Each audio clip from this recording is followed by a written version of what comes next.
नमस्कार. अशाच रेसिपीमध्ये तुम्हा सर्वांचं स्वागत आहे. आज आपण कोबीचे पराठे कसे करायचे त्याचा व्हिडिओ बघणार आहे. त्याच्यासाठी आपण पहिला कणिक मळून घेऊया. 2 वाटी गव्हाचं पीठ घेतलेलं आहे आणि 1-2 चमचे आपण ह्याच्यात रवा घालणार आहे. आणि मीडियम साईज आपल्याला हे घट्ट नाही खूप पातळ नाही असं मळून घ्यायचं आहे. चवीनुसार मीठ घालते आणि हे मळून घेऊया. नंतर कोबीचं स्टफिंग करूया. अशा पद्धतीनं कणिक मळून घ्यायचे. फार घट्ट नाही फार पातळ नाही असं. थोडंसं भिजायला ठेवायचं कारण आपण ह्याच्यात रवा घातलेला आहे. आणि तोपर्यंत आपण कोबीचं स्टफिंग करून घेऊया. कोबी खिसून किंवा मग फूड प्रोसेसमध्ये काढून घेतलं तरी चालते.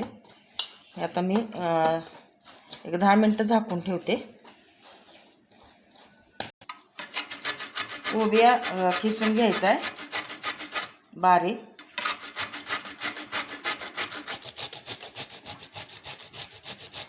त्याचं पाणी पिळून काढायचं आहे नाहीतर मग जास्त पाणी होते नंतर.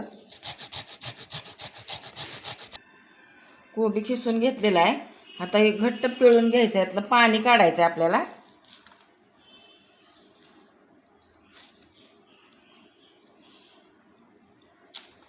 पिळून घ्यायचं आहे. एका भांड्यात काढूया. पिळून घेतलेलं आहे सगळं कोबीचा. त्याच्यात आता तिखट मीठ घालूया. 1 चमचाभर तिखट घालायचं. हिरवी मिरची घातली तरी चालेल. हळद घालायची.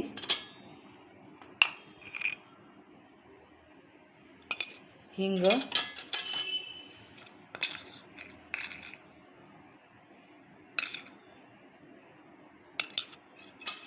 मीठ घालायचं चवीनुसार. लगेच करायला घ्यायचं नाहीतर ह्याला परत मिठामुळे पाणी सुटतं.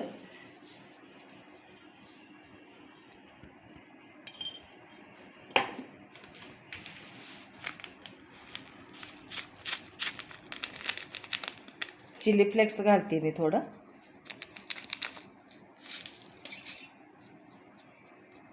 आणि ह्याच्यात बाइंडिंगसाठी आपल्याला ही बारीक शेव घालायची आहे. किंवा तुम्ही डाळीचं पीठ भाजून घातलं तरी चालते. शेव घालायची आणि मिक्स करून घेऊया.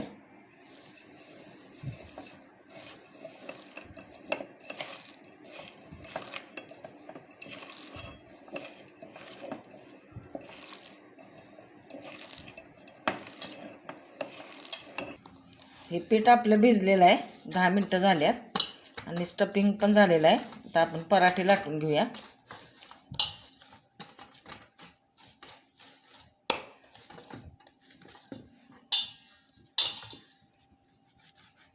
छोटासा गोळा घ्यायचा.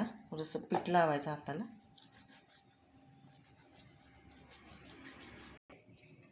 थोडीशी कोथिंबीर घातली मी ह्याच्यात. तर हे ह्याच्यात भरून घ्यायचं.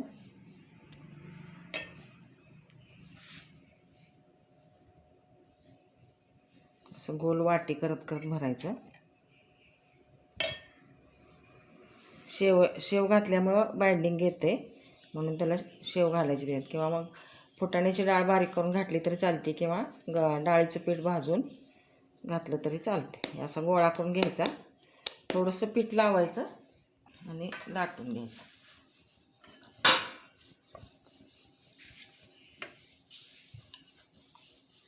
फोलार हाताने लाटायचं. लय दाबून लाटायचं नाही.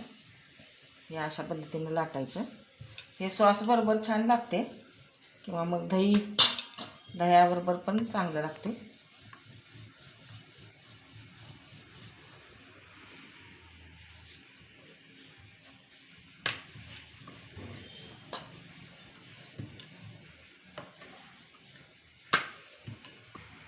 आता भाजून घेऊया.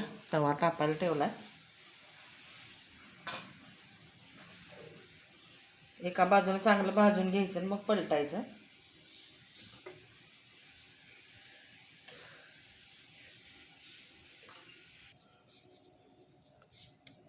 अजून एक दाखवते तुम्हाला मी करून. सोपं आहे, काय अवघड नाही आहे. फक्त हे जास्त वेळ स्टफिंग ठेवायचं नाही नाहीतर ते पाणी सुटल्यामुळं आपल्याला करता येणार नाही पराठा. लगेच करून घ्यायचे. एका बाजूनं भाजले, आता उलटूया. तेल लावून घ्यायचं.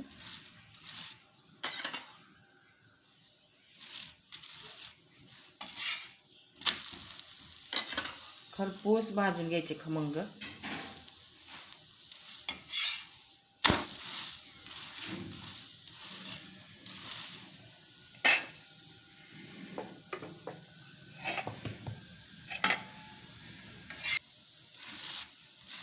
हे बघा असं खमंग खरपूस भाजून घ्यायचं.